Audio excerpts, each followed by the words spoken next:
خبر شامل کرتے ہیں سیالکوٹ سے۔ بیورو چیف مہر علی رضا کی رپورٹ کے مطابق گودپور دبئی چوک اور اس کے گرد و نواح میں گیس کی بندش شدت اختیار کر گئی۔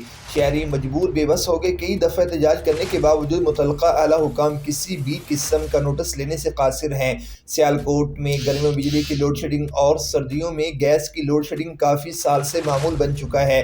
ملک میں سردیوں کی آمد ہے اور اس بار بھی ملک میں گیس کی کمی کی وجہ سے تجارتی اور گھریلو صارفین کو گیس کی لوڈ شیڈنگ کا سامنا کرنا پڑ رہا ہے۔ سیاسی جماعتوں کے عہدیداران بھی جھوٹے وعدوں سے ووٹرز کو جھوٹی تسلیاں دیتے رہتے ہیں، مگر کئی سالوں سے گودپور، ہینڈل پور، نیا پنڈ، کولپور اور دیگر علاقوں میں بل تو آتے ہیں مگر گیس کی بندش کا مسئلہ حل نہ ہوا۔ لوگ کھانا پکانے کے لیے قدیمی طریقہ کار آگ، لکڑیاں اور گوبر جلانے پر مجبور ہیں، جس کی وجہ سے سانس کی بیماریاں بھی جنم لے رہی ہیں۔ طالب علموں کو ناشتے کے بغیر کے اسکول جانا پڑتا ہے۔ لوگ ذہنی ڈپریشن کے مریض بنتے جا رہے ہیں۔